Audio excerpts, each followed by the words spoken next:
Bom, Guilherme, eu queria começar falando um pouquinho sobre a história da Takeda Paisagismo e Urbanismo. Quando é que a empresa surgiu? Opa, esse ano é um ano especial. A Takeda Arquitetura e Paisagismo, né? Ela surgiu em 1990 e está completando 25 anos esse ano. Então é um ano especial para a gente, né? 25 anos de mercado. Estamos em 23 estados brasileiros e mais de 1.400 projetos em todos esses estados. Puxa vida! Quantos projetos a empresa possui ao longo desses anos? Nós temos mais de 1.400 espalhados É uma em longa todo história o aí, Brasil. hein, Guilherme? Exatamente. Puxa vida!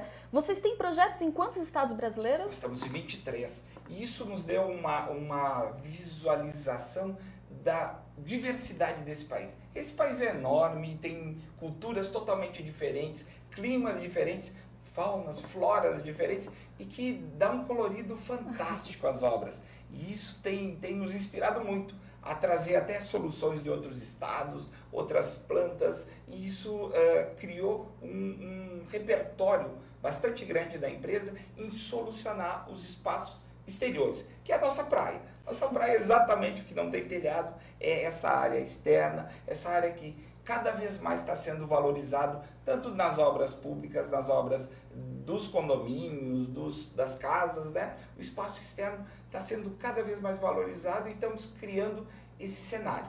Agora é o seguinte, Guilherme, você e sua empresa já projetaram diferentes tipos de jardim, inclusive para área residencial, comercial, shoppings, determinados assuntos.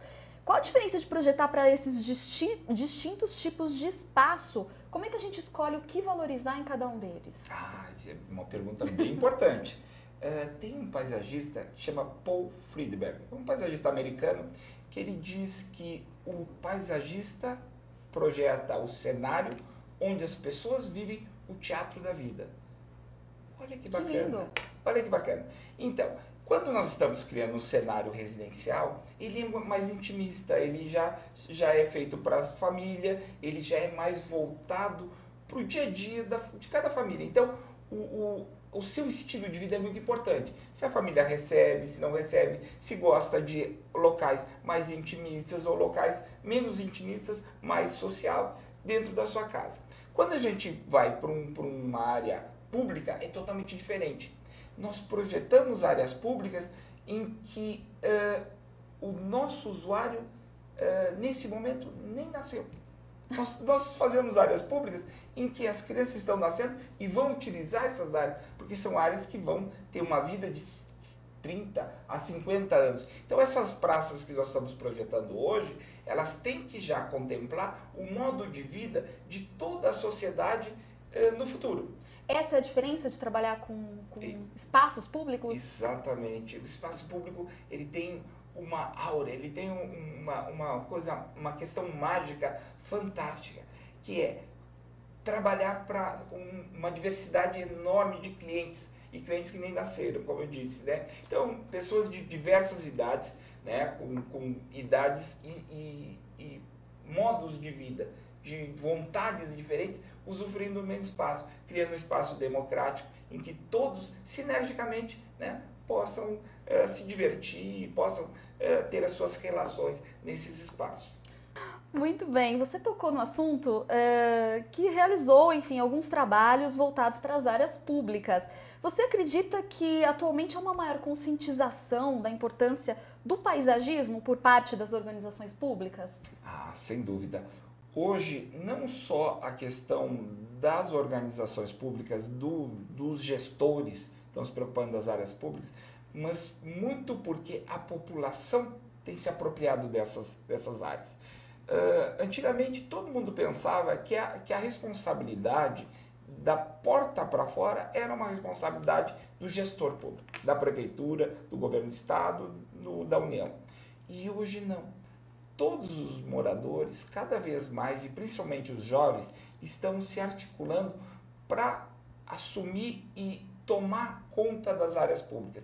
E esse é um processo que vai ser crescente e está crescendo mundialmente, de que as pessoas estão se apropriando das áreas públicas para ter suas atividades, fazer suas atividades do dia a dia, certo? E esse processo, esse movimento de dar mais importância das áreas públicas é que está fazendo com que os governantes se preocupem e propor ações de colaboração da população em saber como vai ser esse espaço para os próximos 20, 30 anos. E é nesse processo que eu acho que é muito importante que cada um de nós possamos colaborar, né, com essa criação desse novo espaço, que para pessoas possam usufruir das áreas públicas cada vez mais.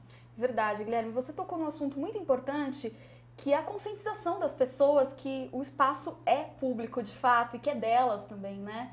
Isso depois, principalmente depois da Copa, parece que as pessoas estão cuidando mais do espaço, estão pedindo a bicicleta, estão discutindo um pouco mais desse tema. Você concorda com isso? Ah, concordo. Muita gente viaja para a Europa, viaja para os Estados Unidos e tem toda essa questão de utilizar os espaços públicos de uma forma bastante ampla. E no Brasil não utilizava. É exatamente por questão de segurança, uma questão que não era uma coisa de moda, né? Era demodê, está na área externa. Demodê é uma palavra muito antiga, né? Que eu já tenho idade. Então, hoje não. Hoje é cult. É interessante estar na praça, né? Estar na praça, viver as áreas públicas, viver a natureza, usufruir junto, socializar. Então, o que aconteceu com o processo da Copa?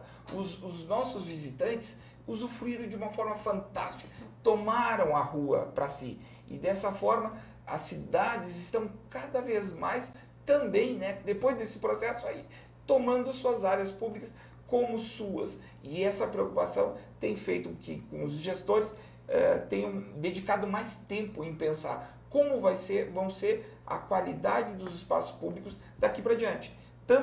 Não só nos locais de estar, mas também na questão da mobilidade, da segurança e das Smart Cities. Hoje, né, a própria Urban participou da Connect Smart City e a cidade inteligente é uma cidade que nós devemos cada vez mais pensar. Cidade inteligente não é uma cidade que tenha muita tecnologia. Cidade inteligente é aquela que utiliza os recursos de forma racional, de forma a economizar os seus recursos de forma sustentável e também otimizar os espaços para que ele sirva cada vez mais a maior número de pessoas. Então a discussão da Smart City é muito importante e tem feito com que cada vez mais pessoas, através dos meios digitais, possam colaborar através de ideias, reclamações, né, sugestões para aprimorar esse espaço público. E eu estou muito satisfeito com isso. Inclusive com a criação de novas centralidades, não é isso, Guilherme? Que nós estávamos conversando antes do programa começar. Exatamente. Quer dizer, é transformar a cidade inteligente. Exatamente. É irracional o que acontece na cidade de São Paulo. Hoje, da Zona Leste, se transladam para a Zona Sul, para a Zona Oeste, 3 milhões de pessoas. 3 milhões de pessoas é um país, é a população do Uruguai inteira, que de manhã vem ao centro da cidade e à Zona Sul e depois no final da tarde volta.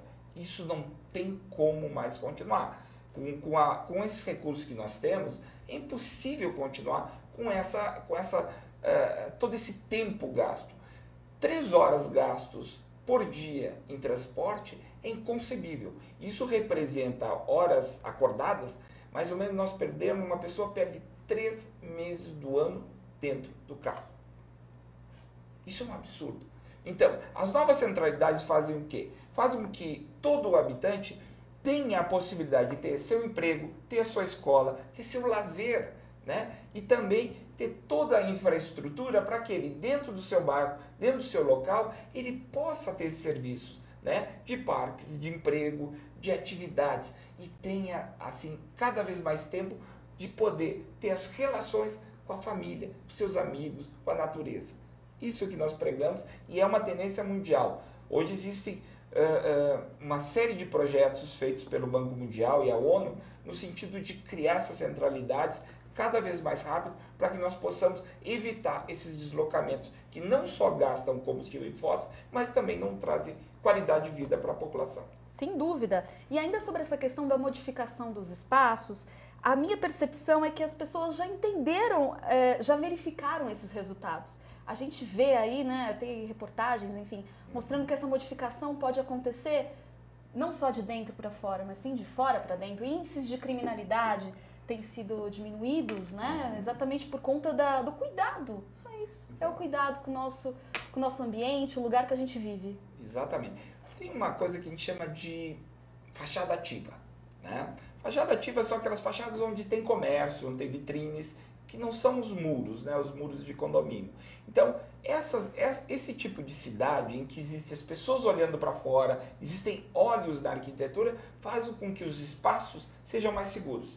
Então, uma cidade que só tenha muro é uma cidade abandonada. Uma pessoa que passa ali se sente extremamente insegura. Mas uma cidade onde tem um comércio, um bar, um restaurante, atividades de rua, onde exista playground, parklets, estares e tenha gente, as pessoas se tornam muito mais segura, agradável. E por isso os espaços hoje, que a gente fala, né? As pessoas passeiam na Europa com uma tranquilidade, não só por causa da questão de uma segurança econômica que existe lá, mas também porque existem mais pessoas. E é isso que nós pregamos, né? Que os ambientes têm que ter muitas atividades de fachada ativa e muita gente na rua. Verdade. Olha só que interessante. O Guilherme, antes do programa começar, deu um exemplo perfeito de como o ambiente externo pode modificar, sim, o nosso ambiente interno, que é a questão do trem e do metrô. Não é isso? É verdade. As pessoas têm uma certa dificuldade e a gente verifica o trem, realmente ele é mais depredado. Não é, Guilherme? A gente há de se convir que ele é mais depredado. E a mesma pessoa, quando entra no metrô, já isso tudo se modifica, né? Quer dizer, Ele a postura da pessoa já muda. Exatamente, ele muda de atitude.